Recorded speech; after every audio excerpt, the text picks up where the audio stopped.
Mapagpalang araw po muli madlang listeners. Ako po muli si Miss J.A. na muli maghahandog sa inyo ng isa na namang maganda at nakakakilig na kwento na pinagbibidahan ng ating mga bidang karakter na sina Rico at Sabrina. Sana po'y magustuhan niyo ang kwentong ito at kapulutan ng aral. Maraming salamat. Simulan na natin ang kwentuhan. Si Sabrina de los Flores ay isang napakasimple at napakagandang dalaga. Isa siya sa mga babaeng hindi mo maiiwasang mapansin kapag nasa paligid mo na. May kakaiba sa kanya na kahit hindi siya magsalita, mapapangiti ka na lang.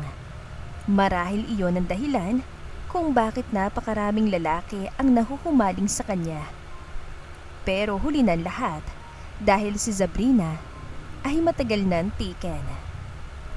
Ang kanyang longtime boyfriend na si Renz Cortez ay isa sa mga pinakamaswerteng lalaki sa mundo.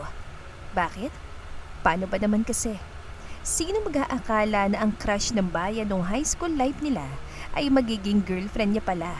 At hindi lang basta girlfriend, kundi matagal na. Magwawalong taon na ang relasyon nila at para pa rin silang nasa ligawan stage hanggang ngayon.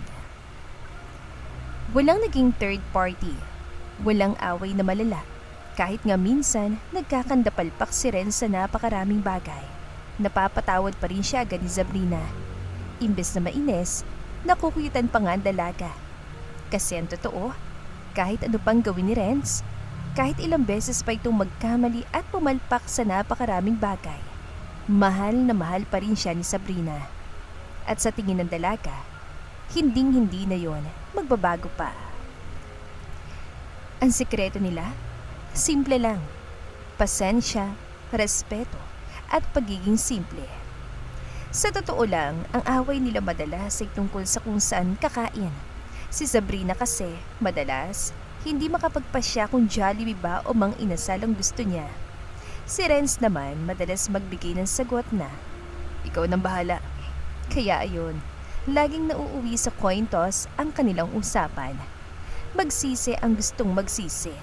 Kahit ayaw nila yun pareho. Pero kung yun ang lumabas sa coin toss, go for it sila.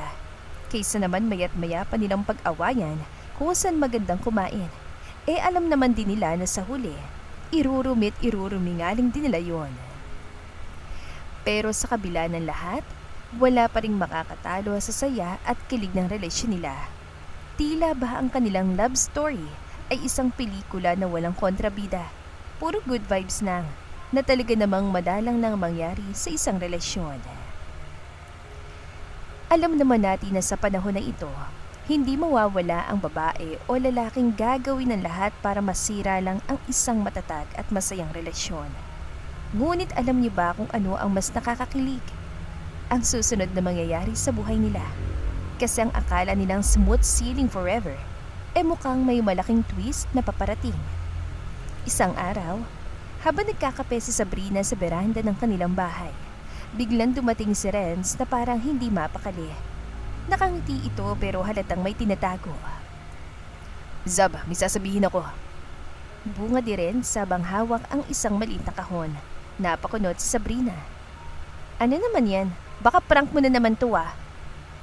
Tumawa si Renz pero biglang lumuhod. Binuksan niyang kahon at inilabas ang isang singsing. Sabrina de los Flores, will you marry me? Napatulala si Sabrina. Hindi niya alam kung iiyak ba siya o tatawa. Sa sobrang gulat, nasabi na lang niya, pahiram nga ng singsing? Legit ba to? Tumawa ng malakas si Renz. Grabe ka naman, Zab. Ganyan ka na ba talaga ka-confident sa akin ah? Siyempre naman legit yan. Galing pa yan sa 3 buwang na ipon ko. Natawa naman ng malakas ang nalulokang si Sabrina. Tinignan niya ang singsing. Simple pero napakaganda. Kumislap pa ito sa liwanag ng araw ng tamaan. Ang ganda. Pero bakit ngayon? May special occasion ba? Tumayo si Renz, hawak pa rin ang kamay niya. Wala namang special na araw para sa pagmamahal ko sa iyo, Zab. Pero gusto kong gawing special ang bawat araw kasama ka. Kaya ano, pumapayag ka bang pakasalan ako? Kinakabahang tanong ni Renz. Ngumiti si Sabrina ng sobrang tamis sabay tango. Oo naman, Renz. Hindi mo na nga dapat tinatanong yan eh. Akin na nga yan, Singsing. Baka magbago pang isip mo eh. Biro pa ng dalaga na sabay nilang ikinatawa na malakas. Nang ika-8 anibersaryo ni na Sabrina at Renz, sinadya nilang gawing espesyal ang araw. Nagpunta sila sa isang tahimik na beach na malayo sa syudad. Masaya nilang inihanda ang kanilang picnic habang pinapanood ang kalmadong alon at ang banayad na hangin. Ang perfect ng araw na to, wika ni Sabrina habang sinusubuan si Renz ng isang piraso ng prutas. Sana ganito na lang palagi, no? Dagdag pa niya. Tumawa naman si Renz. Kaya nga gusto kitang pakasalan para araw-araw ganito. Natawa naman ng malakas si Sabrina. Bolero ka talaga kahit na kailan. Halika na nga, maligo tayo sa Pampang. Hinila niyang nobyo na masaya namang sinunod ni Renz. Hawak kamay nga silang sumulong sa Pampang.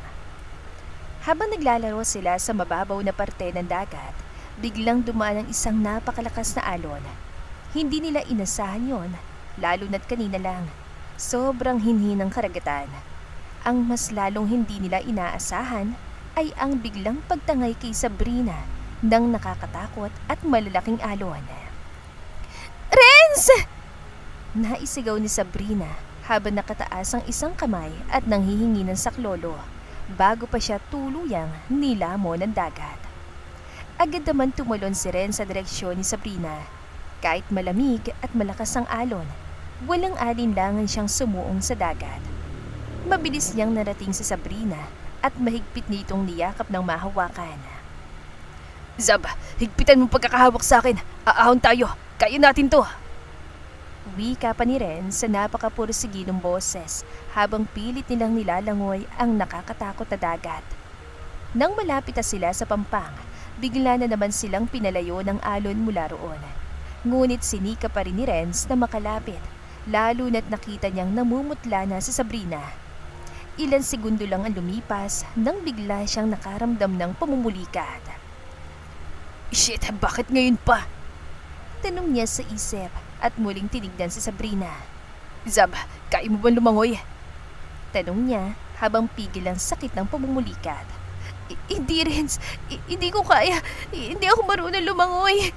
Sagot ni Sabrina nang nanginginig ang boses sa lamig at umiiyak. Lalo pa lumakas ang alon at hinihila na naman sila palayo sa Pampang. Patindi ng patindi ang sakit ng mga paa ni Renz. Sobrang naninigas na yon at hindi na niya kaya. Nawawala na siya ng balanse kaya pilit niyang iniangat si Sabrina at saka sumigaw na sumigaw. Tulong! Tulungan niyo kami! Tulong! Paulit-ulit niyang sigaw hanggang sa mamaos. Ilan sandali pa, may nakakita at nakarinig sa kanila. Agad itong sumigaw na, may nalulunod! Pagkatapos ay nagsitakbuhan ng mga tao at agad na nagsitalon sa dagat para iligtas sila. Nang makuha na ng mga tao si Sabrina mula sa mga kamay ni Renz, bigla na namang humagupit ang napakalakas na alon. Si Renz, na matindi ng pinupulikat ang mga paa, ay tuluyang nawala ng balanse at nilamon ng mapanganib na dagat. Nang makita yun ni Sabrina, napasigaw siya na malakas. Renz! Sinubukan ng mga taong tumulong sa kanila na sagapin pa si Renz, ngunit huli na lahat. Talagang nilamon na ito ng alon at tila mas lalo pang nagalit ang karagatan.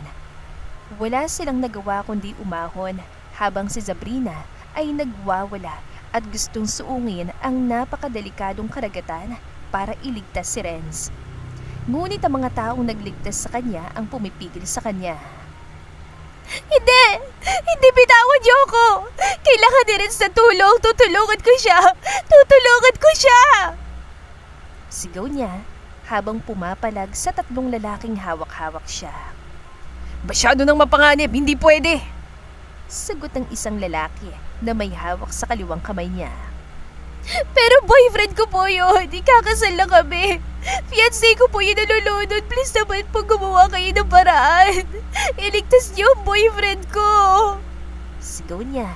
Ngunit wala nang nagawa pa ang mga taong naroon. Kapag nanghas pa sila, buhay naman nila ang mapapahamak.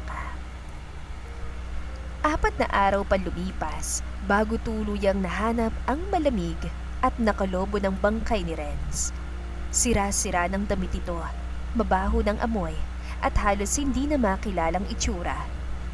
Nang makita yon ni Sabrina, gusto niyang magwala sa galit at inis sa sarili. Gusto niyang sisihin ang dagat sa nangyari sa kanyang nobyo. Gusto niyang tanungin ang nasa itaas kung bakit. Bakit ngayon pa kung kailan ikakasal na sila. Simula ng araw na yon, palaging tulala si Sabrina. Hindi na ito makausap at palaging umiiyak at nagkukulong sa kwarto. Napalaki na rin ang ipinayat nito. Halos ang katawan niya ay butot balat na. Malaki rin tuloy ang ibinawas ang napakanatural niyang kagandahan. Bakit ba kasi ako nag-ayapang maligo sa dagat? Bakit hindi ko na lang hinayaan na magstay kami sa tabing dagat? Bakit ba kasi hindi ko naramdaman na may masama mangyayari? Dapat ako yung nawala eh. Ako dapat yung nalunod at hindi si Renz. Paulit-ulit na paninisi ni Sabrina sa kanyang sarili habang humahagulgol sa kanyang kwarto.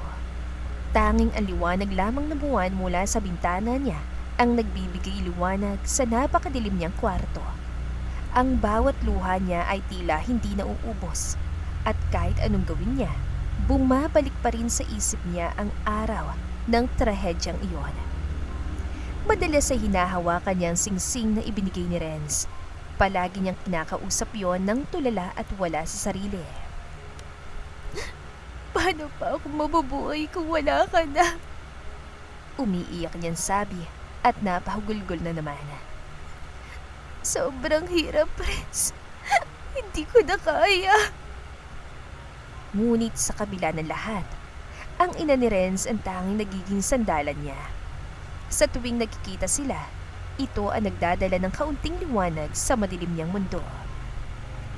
Sabrina, anak, wika ng ina ni Renz habang hawak ang kamay niya. Walang may gusto sa nangyari. Huwag masisihin ang sarili mo. Mahal ka ni Renz at ayaw niya nakikita kang ganito. Lumaban ka, anak. Lumaban ka para sa anak ko. Lalong naluha si Sabrina. Pero paano po? Paano ako lalaban kung wala na yung taong ipinaglalaban ko hanggang kamatayan? Lumipas pang maraming araw, pero hindi pa rin naghihilom ang mga sugat sa puso ni Sabrina. Ang bawat oras ay mabagal. Ang bawat gabi ay puno ng luha.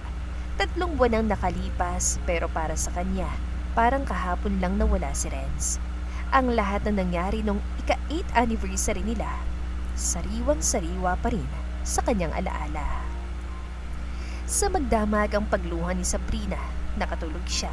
Ngunit sa kanyang pagtulog, si Renz ang laman ng panaginip niya. Nasa tabing dagat sila kung saan ang langit ay napakaliwanag. Ang pag-alon din ng tubig ay sobrang banayad. Biglang may humawak sa kanyang balikat. Paglingon niya, nakita niya si Renz na nakangiti ng malawak. Buhay na buhay at para bang walang nangyari. Renz? Tawag niya sa pangalan ng binata habang nanlalaki ang mga mata. Oo, Zaba. Ako nga to. Sagot ni Renz gamit ang malambing na boses, katulad kung paano siya kausapin ito noon. Paano? Hindi ba patay ka na? Tanging naitanong ni Sabrina habang malakas ang kabog ng dibdib niya. Unti-unti rin naman lumapit ang binata sa kanya. Hinawakan ni Renz ang kanyang mga kamay. Mainit at totoo ang pakiramdam. Zaba, huwag kang mag-alala. Nandito lang ako. Hindi kita iiwan kahit kailan. Hindi mo man ako nakikita pero nasa paligid lang ako. Nagbabantay sa'yo.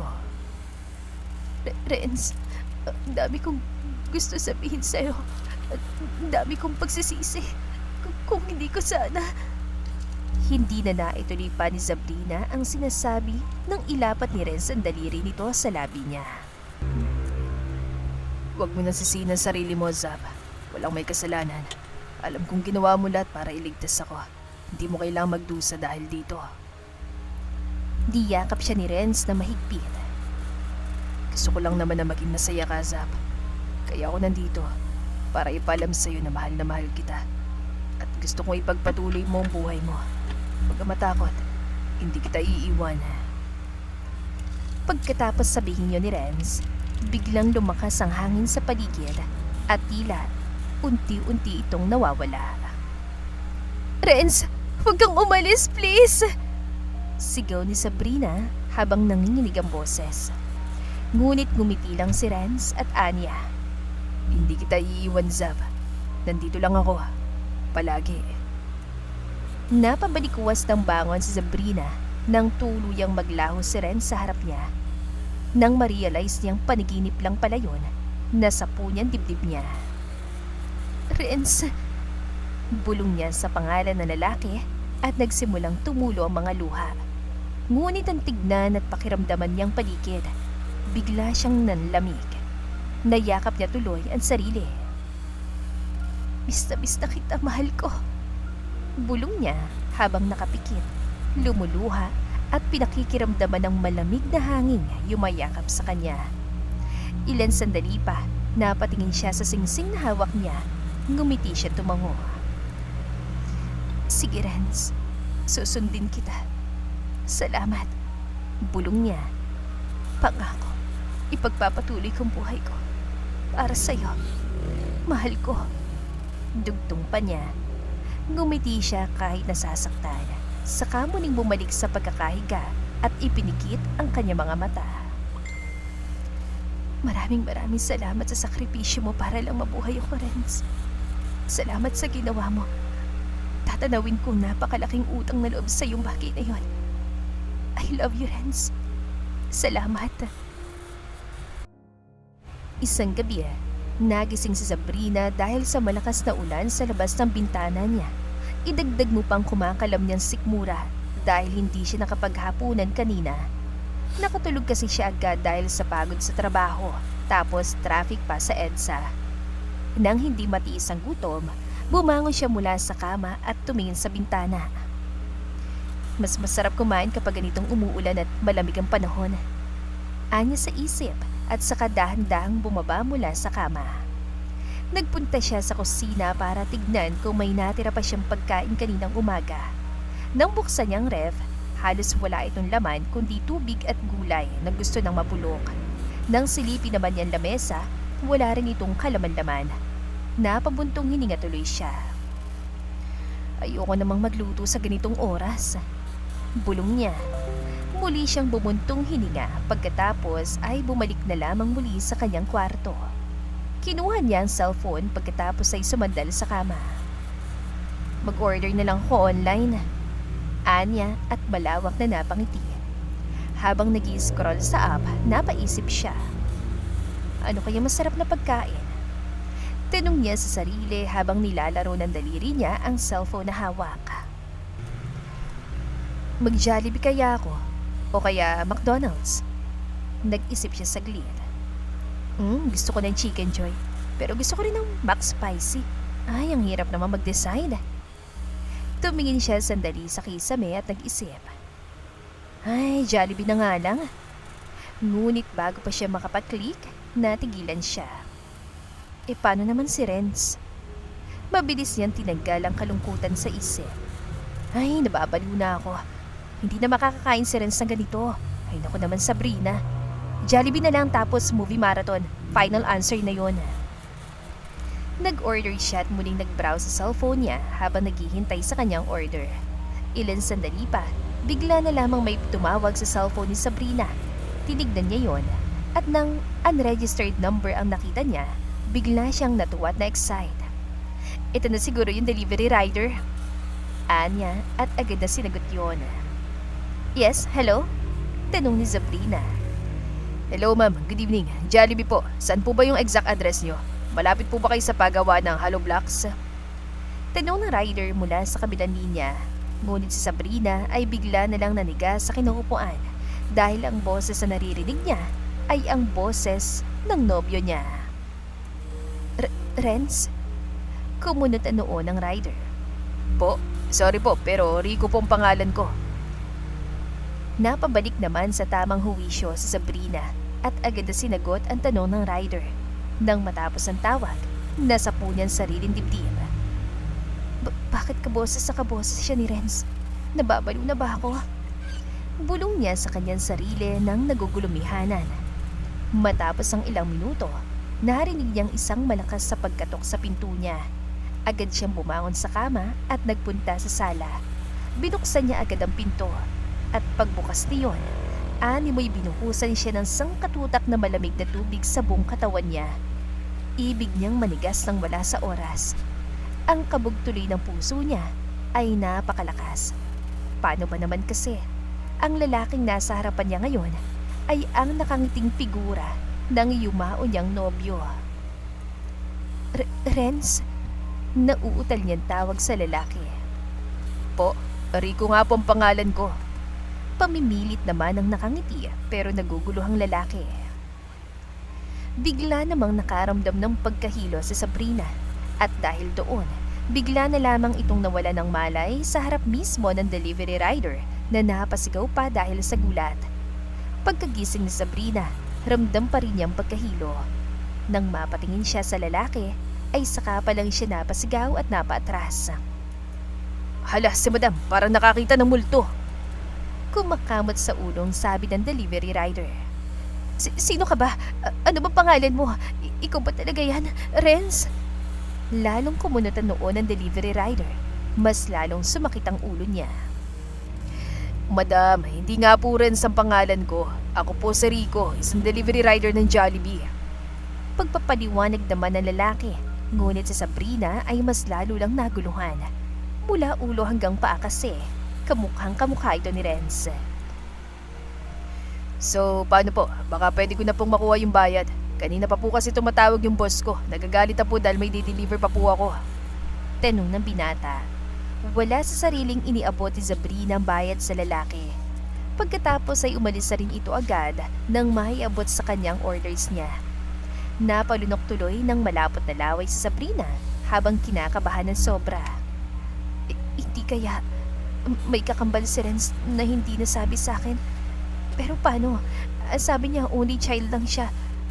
Pero lalaking yun, paano? Kinabukasan, wala sa sariling nagdesisyon si Sabrina na pupunta sa bahay ng nanay ni Renz para ikuwento ang mga nangyari kagabi. Ang puso niya ay halos sumabog na sa kaba. Pakiramdam niya ay napakatagal ng biyahe niya. Kahit ang totoo, lumilipad na nga sa sasakyang sinasakyan niya. Hindi niya alam kung paano ba ipapaliwanag yon sa nanay ni Renz. Baka sabihin pa nitong nababaliw na siya o dahil sa gutom, kaya naisip niyang si Renz yung delivery rider. Pero ayaw talaga siyang patahimikin ng magulo niyang isipan. Pakiramdam niya, may dapat siyang malaman. Pagkarating sa bahay ng matandang babae, agad siyang sinalubong nito. Nakasuot pa nga ito ng itim na duster at may hawak na sandok. Kasalukuyan kasi itong nagluluto. Oh, Sabrina anak, ano nangyari? Napadalo ka yata? Tanong ng nanay ni Renz. Nanay, may gusto po sana akong sabihin sa inyo. Sagot naman ni Sabrina at hindi na napigilan ng panginginig ng boses. Kumunot naman na noon ni Aling Teresa. May sasabihin ka? Ano yun? Teka, papatayin ko muna pala sandali ang apoy ko. Nagluluto kasi ako eh. Anito at sandali siyang iniwan. Nang bumalik ito ay wala na itong hawak na sandok. Sinabihan siya nito na magpunta sila sa sofa at doon magkwentuhan. Doon ikinuwento ni Sabrina lahat ng nangyari kagabi. Yung tungkol sa delivery rider na kamukhang kamukha ni Renz. Samantala, habang pinapakinggan ng nanay ni Renz ang kwento ni Sabrina, mas lalo naman lumalakas ang kabog ng dibdib niya. Lalo na nang banggitin na ni Sabrina kung anong pangalan ng delivery rider na nag-deliver ng pagkain nito. Rico? Ulit niya sa pangalang sinabi ni Sabrina. Ang puso niya ay biglang nagwala. Ang mga luha niya ay bigla na lamang bumagsak. Opo, Nay. Bakit po? Kilala niyo po ba yung Rico na yon? Naguguluhan at naiintriga na rin tanong ni Sabrina. Ang totoo, mayroon akong bagay na inilihim kay Renz. At sa'yo, kami lang ng tatay nila nakakaalam nito. Kumunutan noon ni Sabrina. Ano po yun? Mayroong kakambal si Renz. Iyon si Rico. Pero nung pupuntahan na namin siya sa nursery room, wala na roon si Rico. Ang sabi ng mga nurse doon, mayroon daw isang babae ang kumuha. Ang sabi kapatid ko daw, pero wala akong kapatid, Sabrina. Nag-iisa lamang akong anak ng mga magulang ko. Hanggang sa napanood namin ng CCTV at nalaman kong si Gloria palang kumuha ng anak ko, ang kabit ng asawa ko. Nanlaki naman ang mga mata ni Sabrina. Po, tumango naman ang nanay ni Renz. Paano po yun? Hindi yun na po nalaman kung saan dinala si Rico. Yung tatay po nila, kasabwat po ba? Tumango ulit ang matandang babae. Oo, kinuha nila sa akin si Rico. Ang tagal kong hinanap si Rico pero wala. Ni kahit anino nila, hindi ko na nakita. Pero bakit hindi niyo po ito sinabi kay Renz? Bata pa kasi siya noon at hindi niya rin naman maiintindihan. Nung nakaisip na siya, sasabihin ko na sana kaso naisip ko rin na baka magrebelde lang siya. Baka mamaya kung anong gawin niya o mawala siya sa focus sa pag-aaral kung ano pa man. Hindi pa naman ganun katibay si Renz sa pag-handle ng stress. Kaya hindi ko na lang sinabi. Yun ang dahilan kung bakit sinasabi niya na only child lang siya. Unti-unting nakaramdam ng tila mga punyal na sumaksak sa dibdib ni Sabrina. Siyang nasasaktan ngayon para kay Renz. Nadaig niya pa ito. Nalaman niyang totoo sa likod ng pagkatao nito. Sabrina anak, mayroon sana akong hihinging pabor sa'yo.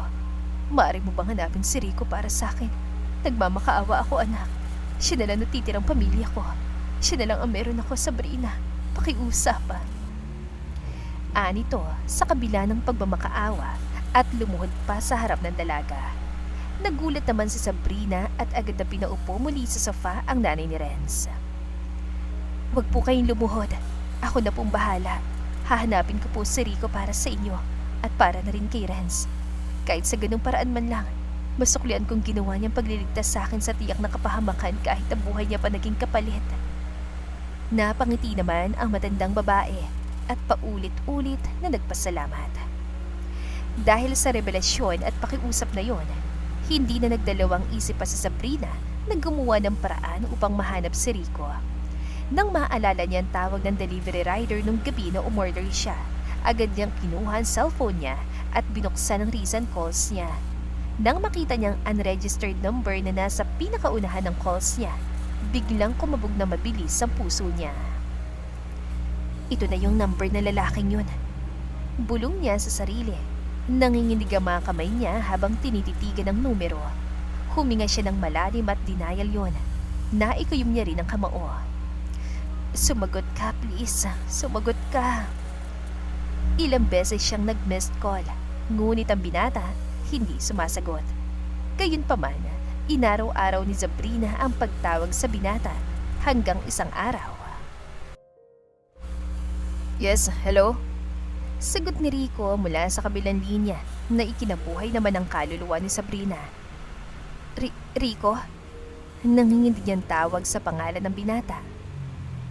Opo, sino po sila? Sagot naman ng lalaki. Sabrina po. Ako po yung umorder nung isang gabi. Busy ka ba ngayon? Pwede po ba tayo magkita?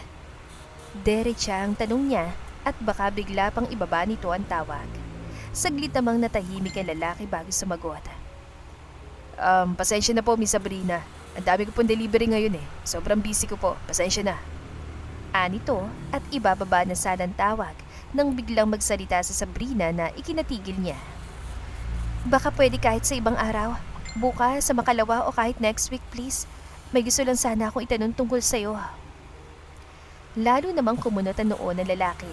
Lalo siyang naguguluhan sa customer niyang ito. Tatanggi pa sana siya nang bigla siyang tawagin ng cashier at crew na malapit sa kanya.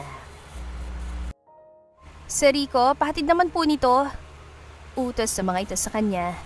Dahil doon, muli niyang binalikan ang kausap niya sa telepono. Sige po, Miss Sabrina. Next week po, sa araw ng day off ko.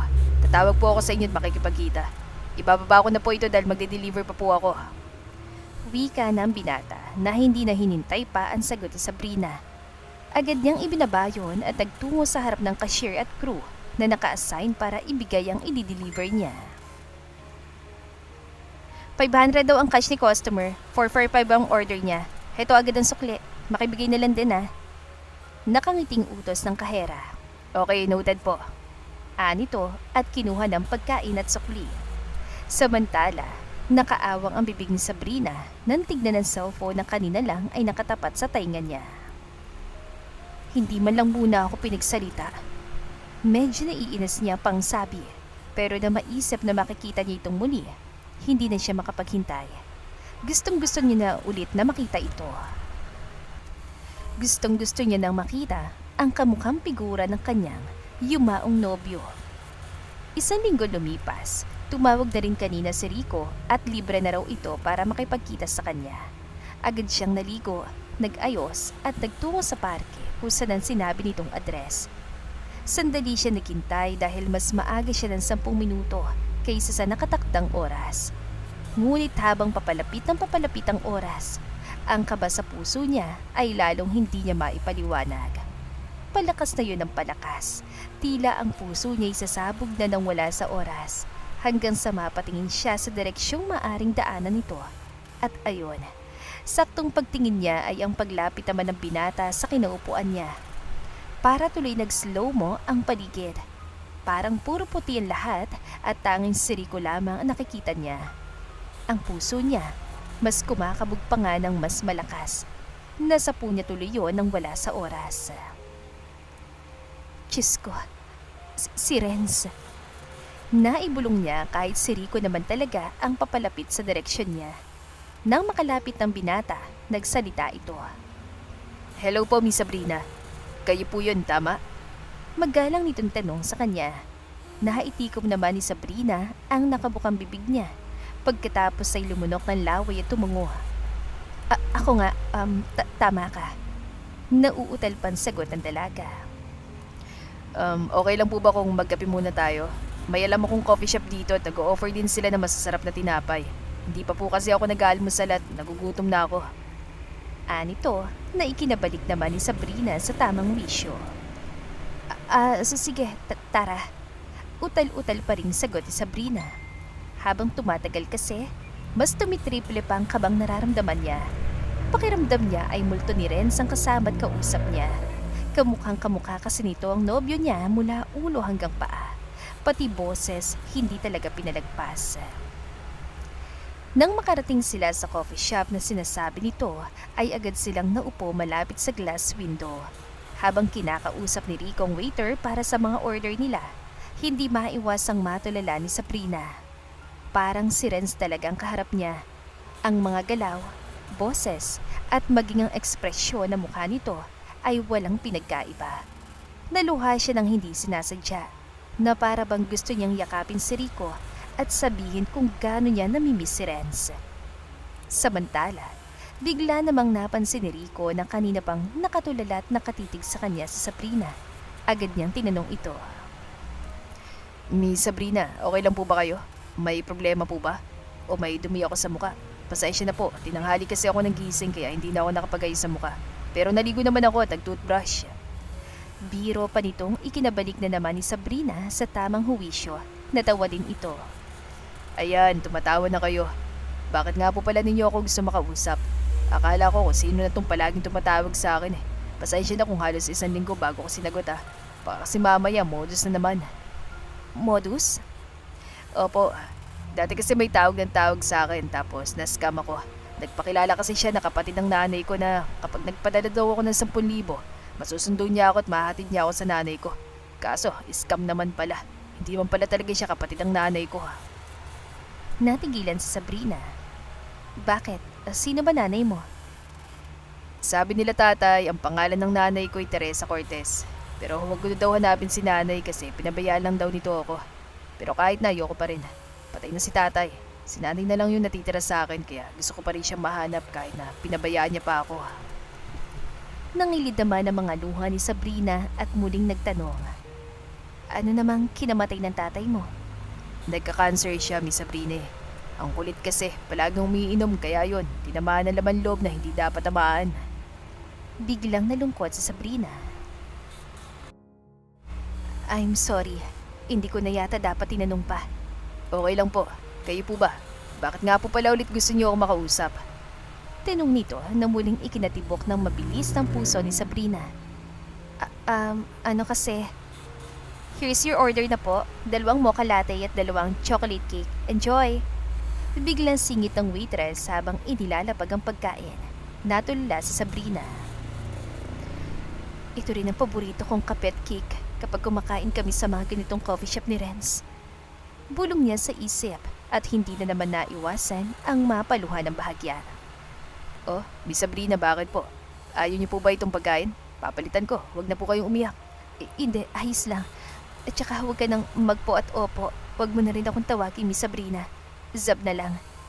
Anya na ikinatangot ikinangiti naman ni Rico. Okay, Zab. Anito na ikinapanindig balahibo na naman ni Sabrina.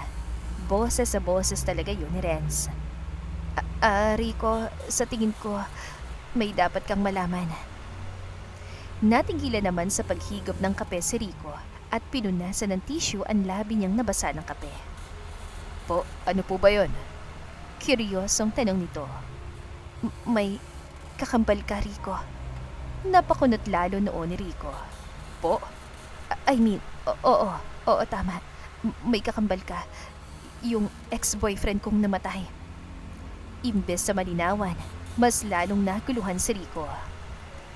Ano po? May kakambal ako? Namatay? Hindi ko po maintindihan, Sab. Ganito kasi yun. May boyfriend ako na kamukhang kamukha mo. Mula ulo hanggang paa. Pati boses. Magkatulad kayo. Kamamatay lang niya. Mahigit 3 buwan nakakaraan dahil sa pagsagip niya sa akin ng nalulunod ako sa dagat. Bigla naman sumakit ang ulo ni Rico. Hinilot niya na magkabilang kamay ang kanyang sentido. Hindi ko po talaga naiintindihan, Zab. Paano ako magkakaroon ng kakambal eh? Only child ako. Alam ko naguguluhan ka. Eto, meron akong picture ni Renz na kakambal mo at ng nanay niyo. Anito at inilabas ang picture ni Renz at ng nanay nito na nakita lang ni Sabrina sa Durabox si Renz nung pinuntahan niyang kwarto nito pagkatapos ng 1 buwan simula nang mamatay ito. Agad naman tinignan niyo ni Rico at napaawang bibig. Bigla siyang hindi nakapagsalita. Sino lalaking ito? Bakit kamukha ko siya? Siya si Renz Cortez. Siyang kakambal mo. Siyang unang lumabas bago ikaw. Ano? Sa tingin ko, sapat na mga nasabi ko. Pwede ka bang sumama sa akin? Puntahan natin ang nanay yun ni Renz. Siya na yung bahalang magpaliwanag sa'yo ng lahat. Mula sa simula hanggang sa huli. At kung bakit ka nahiwalay sa kanya. Anya, na ikinatango na lang nang nawawala sa sariling si Rico. Tahimik na sumama si Rico kay Sabrina. Habang nasa biyahe, ramdam na ramdam ni Sabrina ang tensyon. Panay ang paglalaro ni Rico sa kanyang mga daliri habang nakatingin sa labas ng bintana. Nang makarating sila sa bahay ng nanay ni Renz, agad nilang binuksan ang pinto at isang matandang babae ang bumungad sa kanila. Iyak ito ng iyak at namumugto na mga mata. Pagkakita pa lang ni Aling Teresa kay Rico, hindi na naman niya napigilan ang pagbagsak ng kanyang mga luha. Renz, nanginginig niyang tawag sa binata habang lumuluha. Hindi po ako si Renz. Ako po si Rico. Mahinang sagot ng lalaki na naguguluhan na hindi niya malaman. Si Aling Teresa naman ay animoy nawala sa sarili. Bigla siyang napatakbo at mabilis na niyakap ang anak na ilang taong nawalay sa kanya. Anak ko, ikaw nga, Diyos ko. Ang anak ko, nakita ko na. Salamat, Panginoon. Salamat. Anito habang niyayakap si Rico. Pasensya ka na, anak ko. Hindi ko sinasadya. Hinanap kita pero wala. Hindi kita nakita. Sorry anak. Humahagulgol pa rin itong sabi. Tilang sariling hininga, tuloy ay hinahabol na niya. Ano po bang ibig niyong sabihin? Hinanap niyo po ako. Ano po ba kasi nangyari? Bakit simula pagkabata, yung madrasta ko na po yung kasama ko? Muling na pahugulgol si Aling Teresa. Diyos ko, patawarin mo ako, anak. Noon kasing pinanganak ko kayo ng Kuya Renz mo. Magkasama kayo. Magkatabi kayo sa iisang crib. Bigla na lang may kumuha sa inyo at nagpakilala sa mga nurse sa kapatid ko. Wala naman akong kapatid. Napanood na lang namin sa CCTV na yung kabit pala ng tatay mo yon. Kinuha ka nila at nilayo sa akin. Sa amin ang Kuya Renz mo. Maniwala ka, anak. Hinanap kita. Hinanap kita. Muli ay paliwanag nito habang patuloy pa rin sa paghagulgol. Si Sabrina naman na nakikinig sa isang sulok ay napatalikod. Paulit-ulit niyang kinabog ng mahina ang dibdib. Sobrang sakit na makita silang ganito. Renz, sorry. Hindi ko agad nahanap ang kakambal mo. Hindi mo tuloy siya nakilala, mahal ko. Si Rico naman ay hindi na rin napigilan ng pagluha. Kaya pala palagi na lang galit yung madrasta ko. Ang pakilala dati ni tatay sa kanya sa akin eh. Siya talagang tanay ko. Kapag nariyan si tatay, good sa good siya sa akin. Pero kapag wala na si tatay at pumasok na sa trabaho, pinagmamalupitan niya ako hanggang sa narinig ko na lang na isang araw na nag-aaway si tatay at ang madrasta ko. Doon ko nalaman na hindi pala talaga ako anak ng madrasta ko. Na hindi pala talaga siyang nanay ko. Kaya pala ganun na lang niya ako pag malupitan. Anito na mas ikinahugulgol ng kanyang ina. Patawarin mo ako, anak. Hindi ko alam. Hindi ko sinasadya. Napabayaan kita, anak ko. Nung namatay naman si tatay dahil sa cancer. Natigilan sa pagsasalita si Rico nang bigla na lamang siyang bitiwan ng ina at taasan ng tingin. Namatay na ang tatay mo? Tumango si Rico. Opo, magtatatlong taon na rin po. Nagkaroon po siya ng cancer. At simula nun, lalo na akong pinaginitan ng asawa niya. Halos gawin na ako nitong katulong. To the point na pinahinto pa ako sa pag-aaral ko dahil wala naman na daw akong tatay. Wala na magpapaaral sa akin. Hanggang sa isang araw, bigla na lang niya akong ipinatapon na malayo sa lugar namin. Yun pala, meron na siyang bagong asawa at asungot lang daw ako sa buhay niya.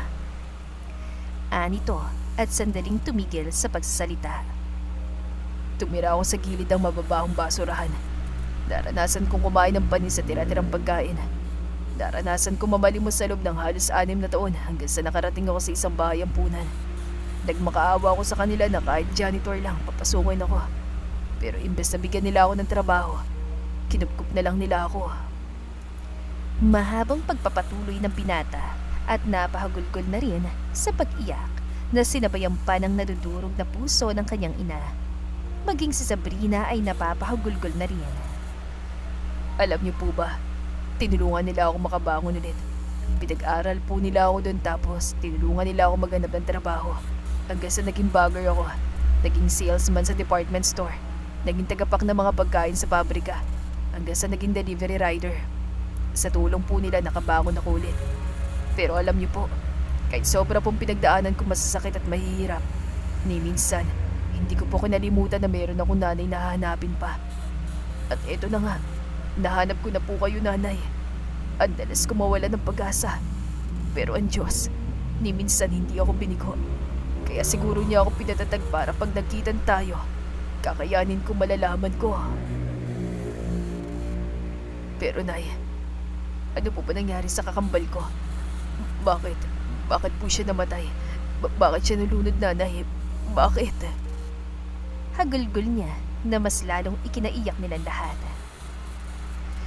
Sorry, Rico. Kasalanan ko. Patawarin mo ko. Singit naman ni Sabrina na mugtong-mugto na mga mata. Nasaan pong puntod ng kakambal ko? Gusto ko po siyang puntahan. Gusto ko siyang makita. Nanginginig na tanong ni Rico habang pinupunasan ng mga luha. Hinawakan ni Aling Teresa ang kamay niya at marahan tumango. Sa Memorial Garden, anak. Tumayo ka. Sasamahan ka namin ni Sabrina. Sagot ni Aling Teresa at tinignan si Sabrina. Tinatanong niya sa mga mata nito kung maaari bang samahan sila. Tumango naman si Sabrina bilang sagot. Habang nasa daan, tahimik lang si Rico. Kinakabahan siya at hindi niya alam kung paano haharapin ang kakambal na kahit kailan hindi niya man lang nakilala nang nabubuhay pa ito. Pagdating nila sa Memorial Garden, tinungo agad nila ang puntod ni Renz na mahigit 3 buwan pa lang simula ng mamatay. Napalud siya habang pinagmamasdan ang nakaukit na pangalan sa lapida nito. Renz Adrian Cortez. Bulong niya ng napakahina. Kuya. Tumulo ang mga luha niya ng dire-diretso. Hinaplos niyang malamig na bato na parang hinahaplos niyang kakambal na hindi niya naman ni minsan nakasama. Sobra siyang nanghihinayang sa mga pagkakataon na kung bakit hindi niya agad natunton ng pamilya, na kung bakit kailangan pang mahuli ang lahat. Kuya, pasensya ka na. Pasensya ka na kung hindi kita nahanap agad. Humihikbing sabi ni Rico.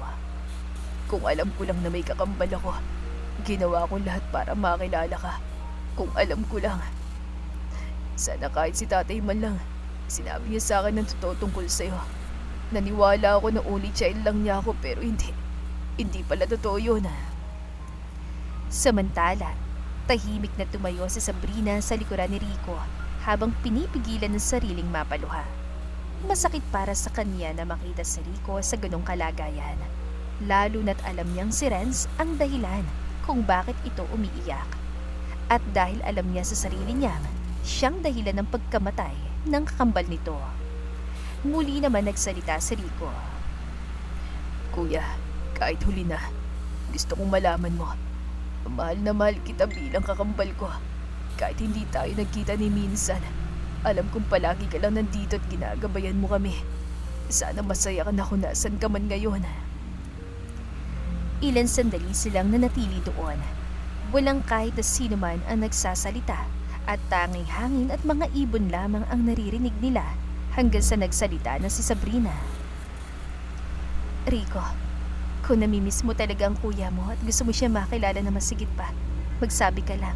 Handa akong ikuwento lahat para sa'yo. Kahit sa ganung paraan man lang, makilala mo lalaking nagligtas sa buhay ko. Napalingon naman si Rico kay Sabrina. Tahimik ngunit puno ng pasasalamat ang mga mata. Salamat, Zap. Salamat dahil ikaw yung nagdala sa akin dito. Kung hindi dahil sa'yo, hindi ko malalaman ang lahat ng ito. Hindi ko makikilala ang pamilya ko. At higit sa lahat, hindi ko malalamang may kakambal pala ako. Nito at muling binalingan na masaya, ngunit malungkot at tingin ang puntod ng kuya niya. Masaya ako makilala ka, Kuya Renz. Simula ng araw na yon, naging madalas ang pagkikita ni Rico at Sabrina. Palagi silang nagkukwentuhan sa kung saan. Minsan sa parke, minsan sa coffee shop, at madalas sa bahay ni Sabrina. Ang topic, walang iba kundi si Renz. Alam mo, Rico, natatawang sabi ni Sabrina habang kumakain ng fries. Si Renz, sobrang pihikan sa pagkain. Kahit itong fries, ayaw na ayaw niyang kinakain. Ganon? Ako naman kahit anong pagkain basta libre, kinakain ko. Biro ni Rico habang ninunguy ang fries niya. So ibig sabihin, mas mabait ako kaysa kay Kuya Renz? Natawa naman si Sabrina. Siguro. Siguro nga. Mga 2% siguro. Biro pa ni Sabrina. Natigilan naman sa pagnguya si Rico sabay tawa. At least, nahigitan ko dun si Kuya. Nito at humagalpak pa ng tawa. Pero may tatanong ako, Zab. Kapag ba may nahulog sa yung something, sasaluhin mo? Something like what? Tulad ng ako. Nabilaukan naman ang wala sa oras si Sabrina. Napaubo-ubo nga ito na malakas na agad namang ikipinagpaalala ni Rico. Okay ka lang ba? Teka nga, uminom ka na nga muna. Ikaw naman talaga, nagbibiro lang ako eh. Nito at inabutan ng tubig sa Sabrina. Agad namang kinuha yon ng dalaga at saka ininom yon. Nahampas niya pa ng ilang ulit ang dibdib niya at nang mahimasmasan, tinignan niya ng masama si Rico. Ay, baliw ka ba? Huwag kang nagbibiro ng ganyan lalo na kapag kumakain ako. Mamamatay talaga ako na maaga. Mamamatay? Grabe ka naman. Kapamatay pa nga lang ni tatay at ni Kuya Renz, susundan mo naman agad. Nito at mabilis na lumungkot ang itsura. Nakonsensya naman si Sabrina. Hoy, biro lang no. Ayoko, nagtatampo na ako. Nito at ngumuso pa talaga habang nakayuko. Imbes na maawa, natawa lang na malakas sa Sabrina. Ganyan-ganyan yung kuya mo sa tuwing nagtatampo sa akin. Magkamukha nga kayo. Nito na ikinatigil ni Rico sa pagtatampo. Bigla siyang napangiti nang nawawala sa sarili. Hindi ako magtataka kung bakit nagustuhan ka ni Kuya. Sobrang saya mong kasama. Sana ako na lang siya sa pagkakataong ito. Gusto ko ring maranasang mahalin mo, Sabrina. Bulong niya sa isip at napailing na lang. Kumuha pa siya ng tubig at ininom yun pagkatapos ay tinignan ng kalangitan. Kuya, Isang araw, habang naglalakad si Rico at Sabrina pauwi mula sa coffee shop, abala pa rin sila sa pagkukwentuhan tungkol kay Renz. Yan kasing si kuya mo, mahilig bang asar. Alam mo kung paano mo ako asarin? Ganun na ganun din siya, Diyos ko. Kung hindi lang namatay si Renz at hindi ko lang nalaman na may kakambali siya, iisipin ko talagang ikaw si Renz. Tumatawang kwento ni Sabrina nang bigla naman siyang nadula sa gilid ng sidewalk. Ay! Sigaw niya, sabay pikit sa pag-aakalang babagsak na siya. Pero bago pa siya tumama sa lupa, naramdaman niyang may malalaking kamay na sumalos sa kanya. Napamula tuloy siya ng mga mata. careful naman, Zab. Wika ni Rico na mahigpit ang hawak sa bewang niya. Nanatili silang nakatigil at magkalapit ang mukha. Ramdam ni Sabrina ang tibok ng puso ni Rico dahil napasandali siya sa dibdib nito. Pakiramdam niya tuloy, ang oras sa paligid niya ay bigla na lamang bumagal sa hindi niya maipaliwanag na kadahilanan. Salamat. Tanging naisagot niya nang mapabalik siya sa tamang huwisyo. Wala nga naman. Pero next time, mag-iingat ka naman. Paano kung may bato doon o semento? E di nabagok ang ulo mo. Baka multuhin ako ni kuya kapag namatay ka na wala sa oras. Birong litanya naman ni Rico na ikinatawa lang ni Sabrina. Nagpatuloy sila sa paglalakad. Hindi na nila napansin pa ang papadilim na ulap hanggang sa bigla na lamang bumuhos ang napakalakas na ulan. Umuulan, Rico! Sigaw ni Sabrina habang tumatakbo papunta sa gilid ng kalsada at tinatakpan ng sariling ulo gamit ang magkabila niya mga kamay. Si Rico naman ay mabilis na hinubad ang jacket niya at sinuklob yun sa ulo ni Sabrina. Oh, ilagay mo sa ulo mo. Baka bigla kang lagdatin eh. Anito at iniabot kay Sabrina ang jacket niya. Natigilan naman si Sabrina at napatingin sa kanya. Ha? Paano ka? Tanong pa nito na hindi naman pinansin ni Rico at siya na lang ang naglagay niyon sa uluhan ni Sabrina. Rico, Isipin mo na lang, mumultuhin ako ni kuya kapag pinabayaan kita. Kaya hayaan mo na. Ito na, ilagay mo na to. biro pa nito na ikinatawa na lang nila ng sabay. Ngunit sa loob-loob ni Sabrina ay mayroon ng kung anong kilig siyang nararamdaman. Pagdating nila sa bahay ni Sabrina, inalok niya agad si Rico ng tuwalya. O heto, magpunas ka muna. Baka magkasakit ka basang-basa ka na ng ulan. Ngumiti naman si Rico at kinuha ang tuwalya. Salamat. Anito at ngumiti pa ng sobrang lawak. Napailing na lang ng ulo sa Sabrina habang nakangiti. Iniwan niya muna sandali ang binata upang makapaliko. Nagiging sakitin pa naman siya nitong mga nakaraang araw. Nang matapos maliko, bumalik din siya agad sa sala ngunit wala siyang Rico na natagpuan doon. Nasaan na yun? Tanong ni Sabrina sa sarili at saka sinipat-sipat ang tingin ng paligid hanggang may narinig siyang mahinang ingay mula sa kusina. Nang puntahan niya yon, nakita niyang nandoon si Rico, nakasuot ng apron habang may hinahalo na kung ano sa kawali. Hala Rico, bakit ikaw nagluluto? Bisita ka rito, hindi ka tulong. Anya at nilapitan ng binata. Okay lang, Zab. Pasensya na rin at nakialam na ako dito. May nakita kasi akong ulam sa ref. Tira mo yata kaya iniit ko na. Nagsaing na rin ako. Makikikain ako mukhang masarap yung ulam mo eh. Sagot ng ngingiti-ngiting si Rico na sinabayan pa ng pagtaas-baba ng kilay niya. Natawa na lang si Sabrina. Adobong atay ng manok yan. Paborito din niya ni Renz eh. Ay, ganun. Titikman ko nga kahit malamig pa kanina. Sarap nga. Niluto mo ba yun o binili mo lang sa daan? Niluto ko kaninang umaga. Baka kasi masira kaya niref ko na lang. Wow, talaga. Pwede bang ipagluto mo rin ako sa susunod? Sobrang sarap talaga eh. Puri pa nito na ikinatamis ng ngiti ni Sabrina. Naghain na nga siya ng mga gagamitin nila sa pagkain. Dahil luto na rin ang kanin, nagsandok na siya ng isang bandehadong kanin.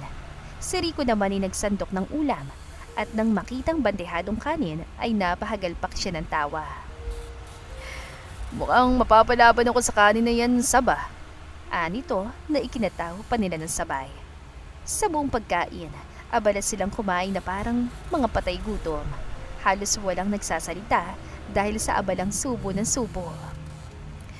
Grabe, sobrang sarap. Puri ni Rico na puno pa ng pagkain ng bibig. Alam mo, Sab, kung ikaw yung mapapangsawa ko soon, talaga naman tataba ako ng sobra. Dugtong pa ni Rico na bigla namang kinabulunan ni Sabrina. Ilang beses niyang hinampas ang sariling bibig. Nalaki naman ang mga mata ni Rico at agad na kumuha ng tubig. Ala, nabiluukan ka na naman. Joke nga lang kasi yun eh. Paiyak pang sabi ni Rico, sabay hagod sa likuran ni Sabrina na umiinom na ng tubig. Ikaw yatang papatay sa akin ni Rico eh. Anito na ikinataho pa ng binata. At least, pogi ang pumatay sa'yo. Pumatay sa kakakilig. Dahil sa kapal ng mukha ni Rico, napailing na lang nang natatawa si Sabrina. Para ka talagang si Renz. Bulong niya sa isip. Samantala, habang tumatagal, hindi namamalayan ni Sabrina na unti-unti na pala siyang nahuhulog kay Rico. Hindi lang dahil kahawig nito si Renz, kundi dahil si Rico mismo ang nagpapasaya sa kanya ngayon. Bigla tuloy niyang naalala ang sinabi ni Renz sa panaginip niya noon na nandito lang siya sa tabi niya at hindi siya kailanman iiwan. Yun pala ay dahil kay Rico. Siguro, pinakiusapan mo si Rico na alagaan ako, no? Ikaw talaga, Renz. Salamat sa lahat ng sakripisyo at pagmamahal mo. Bulong niya sa isip at napabuntong hininga. Habang lumilipas ang maraming buwan, mas nararamdaman ni Sabrina ang lihim na pagmamahal ni Rico para sa kanya. Babae siya at alam niya kung kailan nagpaparamdam ang isang lalaki. Kaya sa bawat kilos ito, hindi niya maiwasang kiligin. Hanggang isang araw, bigla na lamang umamin si Rico sa kanya. Gusto niyang mahimatay ng wala sa oras. Para bang bigla siyang nakarating sa ibang mundo na sabihin ni Rico na mahal siya nito. Wala akong singsing ngayon. Ito lang kinakain nating cheese ring. Pero kahit ito lang, pwede na ba to para ligawan ka? Hindi ko alam kung paano ang tamang panliligaw eh. Hindi ko nga alam kung tama bang manliligaw pa lang ako eh. Parang nagpo-propose na ako dito. Sanay kasi ako na ako yung nililigawan ng mga babae eh. Kumakamot pa sa ulong wika ni Rico. Gusto na sanang kiligin ni Sabrina, pero nang marinig ang huling sinabi ni Rico, bigla siyang nanliit ang mga mata. Ang wrong timing naman ng kahanginan mo, Rico. Anya at saka tumawa. Sorry na. Sagot ka na. Ready naman na ako masaktan eh. Sad pa ni Rico at saka pumikit na tila gusto pang takpan ng tainga sa maririnig na sagot ni Sabrina. Ano bang ginagawa mo? Natatawan tanong ng dalaga. O sige na. Pumapayag na akong ligawan mo. Pero ligaw lang muna ah. Huwag ka muna mag-propose. Hindi pa ako ready. Biro pa ni Sabrina na ikinalawak naman ang ngiti ni Rico. Ayun, thank you Lord. Kami na ni Sabrina. Lakas ko talaga sa'yo, Kuya Renz. Sigaw ni Rico sabay tayo at naglulundag pa. Hoy, anong tayo na? Nababaliw ka na ba? Pumayag pa lang ako na manligaw ka ha? Ay, akala ko pumayag ka na maging tayo. Sorry naman, tao lang. Anya at saka sinuot ang cheese ring sa daliri ni Sabrina. Yan cheese ring na yan. Isipin mo na lang advance kasi kapag sinagot mo ko, pakakasalan kita agad. Banat pa nito sabay kindat kay Sabrina pagkatapos ay inakbayan siya at kinaladkad. Napapailing na kinikilig naman si Sabrina. Biro pa niya. Totohanin mo yan ha? Na ikinatawa naman ng malakas si Rico. Siyempre, ako pa ba? Gusto mo ngayon na eh. Lumipas pang maraming buwan. Sa loob ng mga buwan na yon, naging napakasaya ni Rico at Sabrina. May pagkakataon man na hindi nagkakaintindihan. Pero sa huli, naayos din naman hanggang sa napagpasyahan na nga ni Sabrina na sagutin si Rico. At para kay Rico, iyon ang pinakamasayang araw ng buhay niya. Ngunit isang araw, Tao po! Tao po! May tao ba dyan, ha? Sigaw ng isang babae mula sa labas ng bahay ni Sabrina. Ang natutulog na dalaga, biglang naalimpungatan ng wala sa oras. Ano ba yun? Naitanong ni Sabrina sa sarili habang kinukuskus pa ng kamay ang mga mata niya. Tao po! Patuloy na sigaw pa rin ng isang babae sa labas na may kasama pang isang bata. Dahil sa pagtataka, sinilip ni Sabrina mula sa bintana kung sino bang kanina pang sumisigaw. Isang babae na may bitbit pang isang bata na sa tingin niya ay nasa 5 taong gulang na. Sinong mga yun? Muli ay naitanong niya pagkatapos ay lumabas na lang ng kanyang silid para labasin yung mag-ina. Pagbukas niya ng pinto, ang nanlilisik na mga mata ng babae di kalayuan ang bumungad sa kanya. Halos kabugin tuloy ang dibdib ni Sabrina sa kaba. Ang babae kasi, kung titignan ay parang isang nababaliw na babae. Marumi ang damit nito, mukhang 10 araw nang hindi naliligo at kahit malayo ito sa kanya, naaamoy niya ang babae. Idagdag mo pa ang buhok nitong gulo-gulo na tila mga alambre.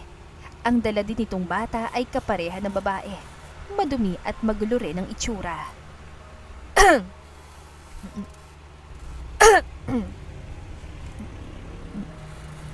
Ano? Kabit? Paano ko magiging kabit ni Rico eh? Wala pa namang asawa yon. Tanga ka ba ha? Ako ang asawa niya. Tignan mo anak namin! Tignan mo! Sigaw ng babae sa kanya habang idinuduldok ang mukha ng umiiyak na bata sa bisig niya. Aray ko, tama na! Ano ba? Tulong!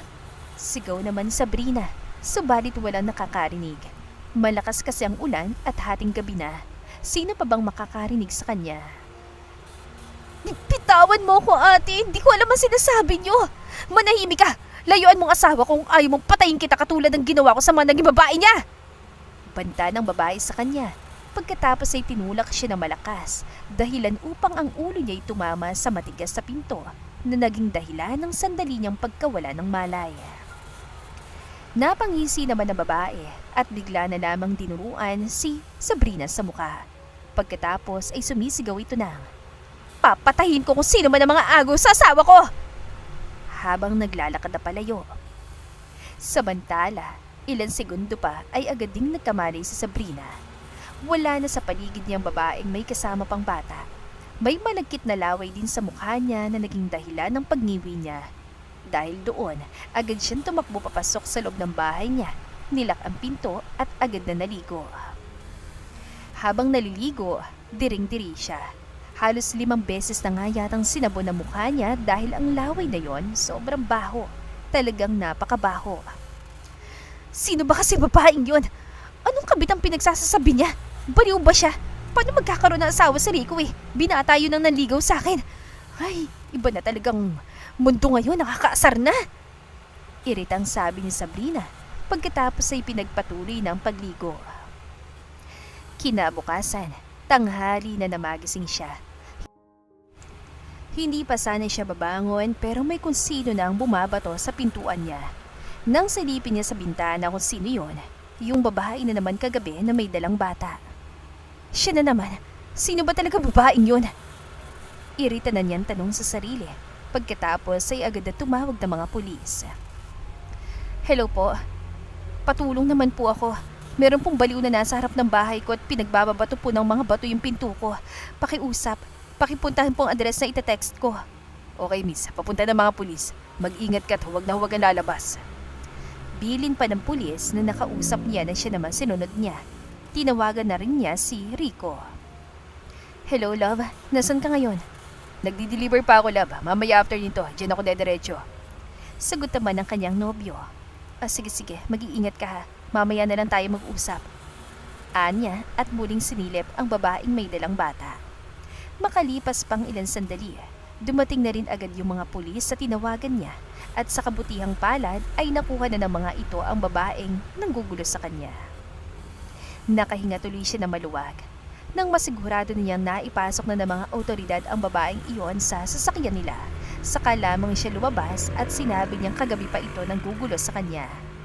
Ilang sandali pa'y dumating na rin si Rico na nagtataka kung bakit ang daming mga pulis sa harap ng bahay ni Sabrina. At na makita niyang may kausap na pulis ang nobya, agad siyang napababa ng dalang motorsiklo at tumatakbong tinungong babae. Love, ano nangyari? Bakit ang daming mga pulis? May magnanakaw ba? Ano, okay ka lang ba? Hindi ka ba nasaktan? Sunod-sunod na tanong nito sa kanya. Ayos lang ako, love. May babae kasi na may dalang batang kagabi pa nanggugulo dito. Pinagsasabunutan niya pa ako kagabi tinulak kaya naumpog ang ulo ko sa pinto. Nawalan pa nga ako ng mali ng ilang segundo tapos ngayon, ayan na naman siya. Binabato niyang pintuan ko. Sino ba siya, Rico? Bakit sinasabi niya nakabit mo daw ako? Tapos ang sabi pa niya, asawa mo raw siya tandala nitong batay anak niyo daw. Hindi ka kasi sumasagot kagabi dahil nagmamadaling araw na yun kaya hindi ko na nasabi sa'yo. Kakagising ko lang kanina dahil sa pamamato niya. Nag-aalala at puno ng kagulumihan ng tanong ni Sabrina sa binata. Sandali namang nangunot ang noo ni Rico at isang tao lang ang agad na pumasok sa isip niya. Tinanong niyang kapulisan kung nasa ng babaeng sinasabi ni Sabrina at nang silipin niya ito, maging ang batang umiiyak sa tabi nito ay hindi na siya nagtaka. Hoy Rico! Walang hiya ka! Papatayin talaga kita, makalabas lang ako dito! Hindi ka na nagbago! Palagi ka na lang ng bababae! Sigaw nito nang nalilisik pa ang mga mata sa galit. Bumuntong hininga na lang si Rico at agad na lumapit sa mga kapulisan kaharap ni Sabrina. Ay, dalhin niyo na po yung babaeng yan at ako na pong bahalang mag-report sa pamilya niya. Matagal na po siyang hinahanap matapos siya makatakas sa mental. Dinamay niya pang anak niyang mahigit 5 taon pa lang. Palagi na lang niya akong inaagrabyado eh. Hindi naman akong asawa niya kundi yung kaibigan kong pinatay niya. Sabay naman na napakunot ang noo ng mga pulis at ang noo ni Sabrina. Pareho silang naguguluhan sa sinasabing yun ni Rico. Anong pinatay? Anong ibig mo sabihin? Tanong ni Sabrina. Siyang pumatay sa best friend ko. Loko-loko kasi ang kaibigan kong yon dahil sugarol.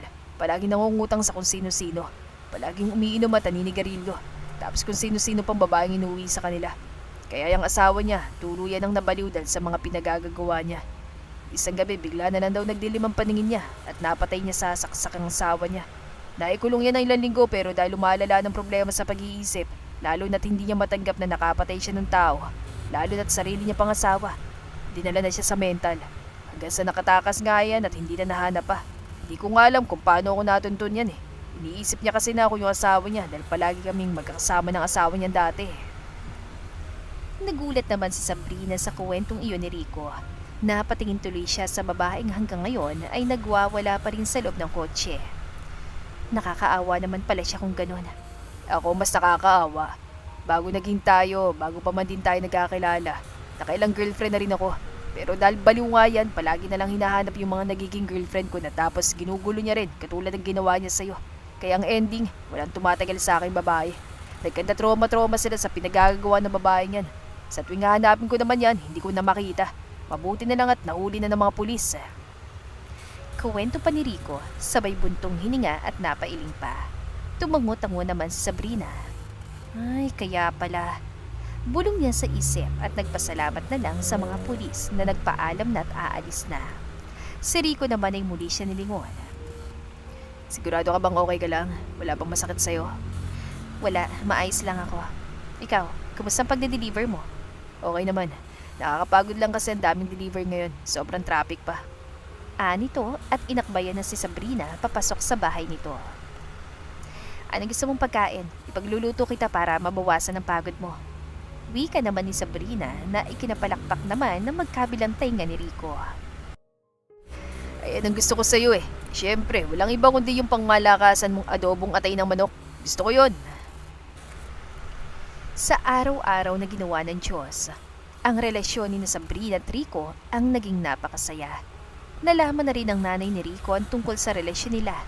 Siyempre, hindi rin nila kinalimutan si Renz.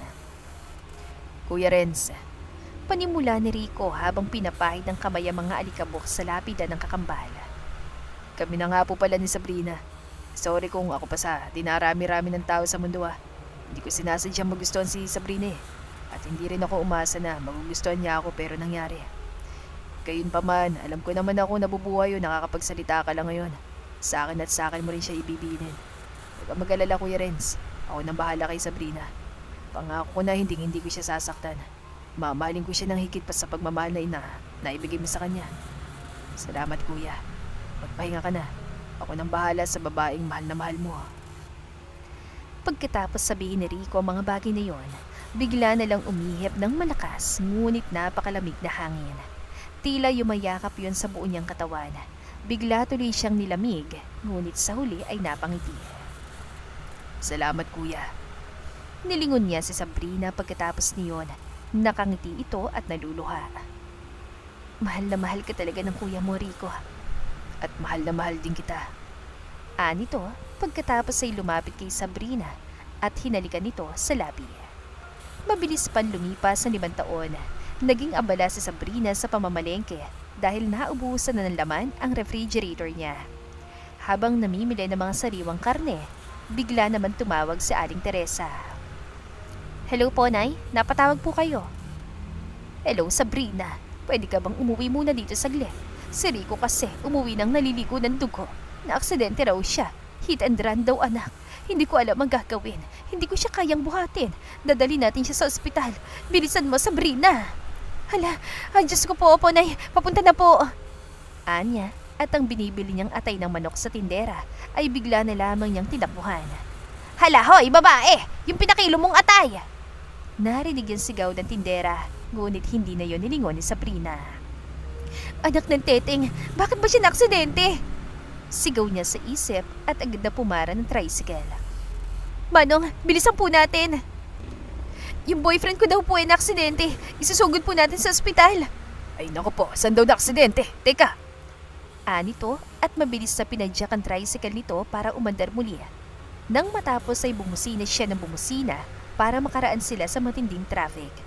Hindi na alam ni Sabrina kung ilang minuto na nagdaan bago sila nakarating sa bahay ni Rico. Tumatakbo siyang pumasok doon kasunod ang driver na maghatid sa kanila sa ospital. Sinalubong din siya ng umiiyak na si Aling Teresa. Nay, nasaan po si Rico? Tanong niya dito na naluluha na rin. Nasa kwarto, anak. Bilisan mo, Rico ko, Diyos ko. Taranta naman sabi ni Aling Teresa na hindi na alam ang gagawin. Agad naman tinakbo ni Sabrina ang daan papunta sa kwarto at agad na binukas yun. Rico! Ngunit hindi na niya naipagpatuloy pang sinisigaw ng bigla ay sumabog sa harapan niya ang isang makulay na confetti. Napapikit tuloy siya nang wala sa oras habang ang dibdib niya ay kumakabog na malakas. Nang imulat niya mga mata niya, ang nakaluhod na binata ang agad na bumungad sa kanya. Walang bahid ng dugo o kahit na ano sa katawan. Napatakip tuloy siya sa kanyang bibig habang ang mga luha niya ay butil-butil na pumapataka. I'm sorry kung kailangan ko pang gawin yon at kailangan ko pang kasabuatin si nanay para lang dito. Marami na tayong pinagdaanan sa buhay. Pinagandaan ko ang lahat na sana ikaw ay hinda na rin.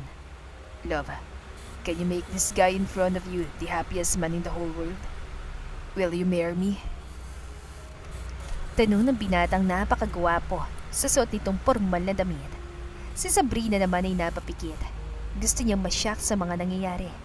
Nang imulat niya mga mata, ang nangingilid na mga luha sa mga mata ni Rico ang bumungat sa kanya. Of course, Rico. I will marry you. Anya na ikinapanlaki ng mga mata ni Rico sa tuwa. Sina Aling Teresa at ang driver naman na kasama ni Sabrina kanina ay sabay pang napapalakpak sa pinaghalong kilig at tuwa. Sinuot naman ni Rico ang singsing sa palasingsingan ni Sabrina at saka ito mahigpitan ni yakap.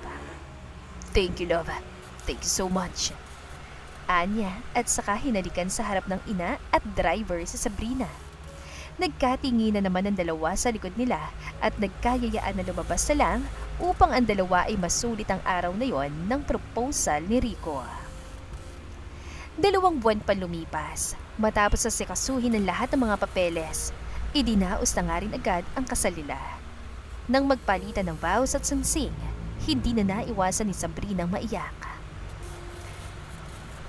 Ikaw nag-iisang bituin sa madilim kong mundo, Sabrina. Ikaw naging liwanag sa lahat ng aspeto ng buhay ko. Ang akala kong pasira ko ng mundo'y binuo mo. Hindi ko ni minsan iniisip na meron pala akong kakambal at mas lalong hindi ko iniisip na ang dating nobyo ng kakambal kong siyang magpapangasawa ko. Salamat sa buhay mo, Sabrina. Marahil ikaw nga ang ginamit ng Diyos para makilala kong pamilya ko at si Kuya. Marahil ikaw nga ang ginamit niya para bigyan muli ng kulay ang mundo ko. Salamat, mahal ko. Salamat sa lahat ng pagkakataon at pinapangako ko na hanggang sa huling sandali ng buhay ko, ipaglalaban kita ng patayan kahit na kanino. Sa sinabing yun na binata, napapikit na lang si Sabrina sa pinaghalo-halong kilig, galak, saya, at kung ano-ano pa na parang sasabog ng puso niya sa pagiging blessed na isang Rico Cortez ang napangasawa niya. Rico, salamat. Salamat dahil pakiramdam ko, nung nakilala kita, kasama ko pa rin si Renz. Pakiramdam ko, ikaw ang binilinan niyang mag-alaga at magprotekta sa akin. Pakiramdam ko, ikaw ang pumalit sa kanya para ipagpatuloy ang love story namin. Pakiramdam ko, ikaw ang lalaki na inilapit niya sa Diyos para makasama ko habang buhay. Salamat, Rico, dahil nakilala kita. Salamat sa mga pagkakataon na palagi mo akong pinapatawa, pinapasaya at pinapaiyak. Yung mga surprises na hindi ko ina-expect sa kahit na sino, ikaw palang gagawa. Salamat, Rico. Hindi mo lang alam kung gaano kasayang puso ko. Akala ko nung namatay si Renz, kamatayan na rin ang mga pangarap ko sa buhay. Pero hindi pala. Pinagpatuloy mong pagbibigay kulay at buhay sa mundo ko, Rico. Mahal na mahal kita. Ang mga nanonood sa kanila ay hindi na iwasan ng mapaluha. Karamihan sa kanila ay alamang naging trahedya sa buhay ni Sabrina at Renz, lalo na sa biglaang pagdating ni Rico. Alam nilang halos lahat ng detalye sa kanilang love story na sobrang dali lang ng mga nangyari. Nang matapos silang magpalitan ng singsing, sinenyasan na rin ng pari si Rico na maaari na nitong halikan ang kanyang asawa.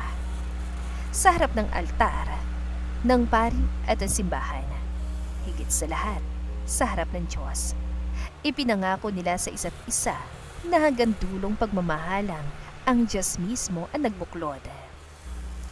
Hinalikan nga ni Rico ang malalambot at mapupulang labi ni Sabrina na puno ng pagmamahal, pag-iingat at pagpoprotekta. Nang matapos, nagsigaw ng lahat sa kilig at ang pari. Kayo'y ganap ng mag-asawa, Mr. and Mrs. Cortez. Humayo kayo at magpakarami. Lalong naluha sa saya si Sabrina ang pinapangarap niyang mga salita mula sa pari nung nagdadalaga siya. Sa wakas, narinig na niya.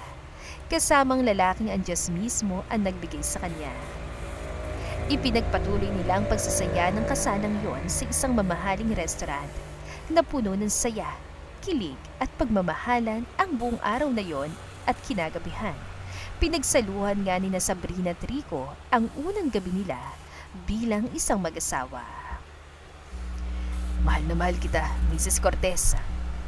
Magiliw at puno ng panunuksong bulong ni Rico sa kaliwantay nga ni Sabrina habang nakapaibabaw siya dito. Kinilabutan man sa bulong na yon, mas nangibabaw pa rin kay Sabrina ang pagiging palabara. Mas mahal kita, Mr. Cortez. Akala mo naman magpapatalo ako? Nakangisipan sa ni Sabrina na bahagya namang nagpatawa sa asawa niyan si Rico.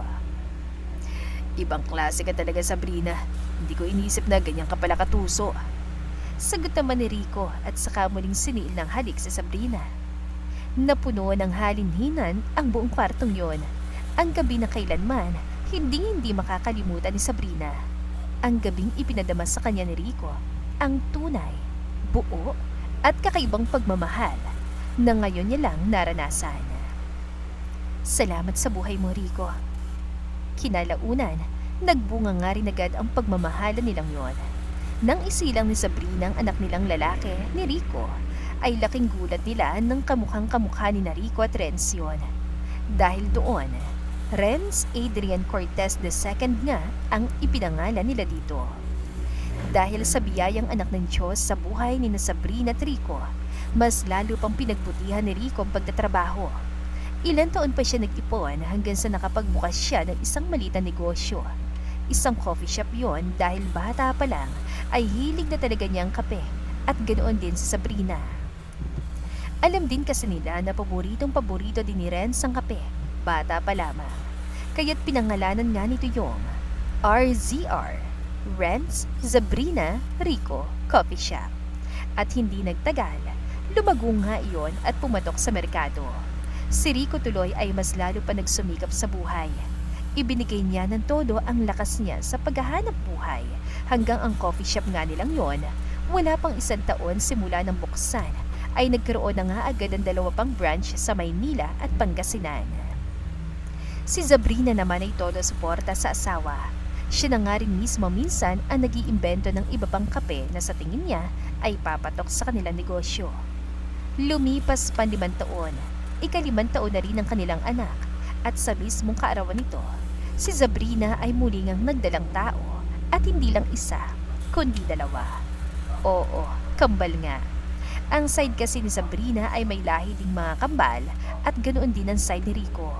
Ngunit sa pagkakataong ito, kambal na babae naman nga ang isinilang niya na mas nagpasaya sa kanilang pamilya. Si Aling Teresa tuloy na nasa poder nila, bagamat matanda na at nagiging ulyanin na. Sobrang saya. Masaya siyang makasamang kanyang guwapo at mga napakagandang mga apo. "Hello Lola, habol mo po ako!" Makulit na wika ni Renz habang nagpapahabol kay Aling Teresa. "Diyos ko naman apo, paano pa kita mahahabol ang bilis-bilis mo? Hindi na ako sanay tumakbo, Renz." Sagot naman ng natatawa at nahihirapan sa paglalakad na si Aling Teresa. Nakita naman yon ni Sabrina. "Nako, ikaw talagang bata ka. Huwag mo nang pagurin si nanay. Ang kulit mo talaga, Renz." Suway ni Sabrina sa anak habang natatawa. "Sabi po kasi ni Lola, play po kami. Kaso hindi naman na po pala niya kayang tumakbo. Paano pa po kami magpi-play niyan?" Medyo nakabusangot pang tanong ni Renz. Sabay namang natawa si Aling Teresa at Sabrina. Di mag-toss coin na lang kayo. Ang mananalo, bibigyan ni Daddy ng piso. Tapos padamihan tayo, okay? At ang makakaipon ng pambili ng ice cream ang panalo. Uwi ka ni Sabrina. Si Rico naman ay tahimik sa isang tabi habang pinatatahan ng kambal niyang kanina pang umiiyak ay nadamay pa nga nang wala sa oras. Ano ka ba, Sabrina? Nababalo na nga ako sa dalawang makulit na to. Dinamay mo pa ako dyan. Ana si Rico na hindi alam kung maiiyak ba o matatawa. Ang kambal niya kasi, hindi niya alam ang gagawin kung paano patatahanin. Gayunpaman, nagpaligsahan pa rin sila Sabrina, Aling Teresa at Renz sa paglalaro at kapag may nanalo, nanghihingi nga sila ng piso kay Rico. "Oh, head na naman! Tama ako mama, head ako!"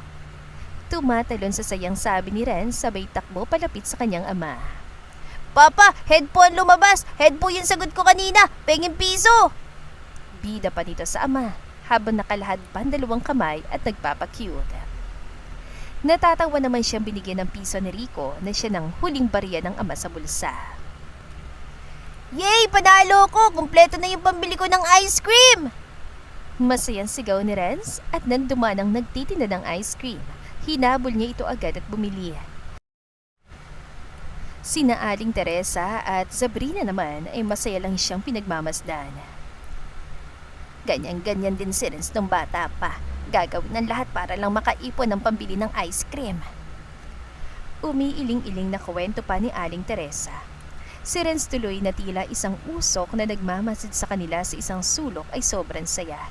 Magkakasama na ngayon ang nanay niya, si Sabrina at kakambal niyang si Rico, pati na rin ang mga pamangkin niyang sina Renz, Brianna at Angela. Sa wakas, natupad na rin niyang pinangako niya kay Sabrina na hanggang dulo, babantayan niya ito at hindi iiwanan. Mahal na mahal niya si Sabrina at ngayong masaya, tahimik at successful ng buhay nito kasamang kanyang ina, kakambal at mga anak.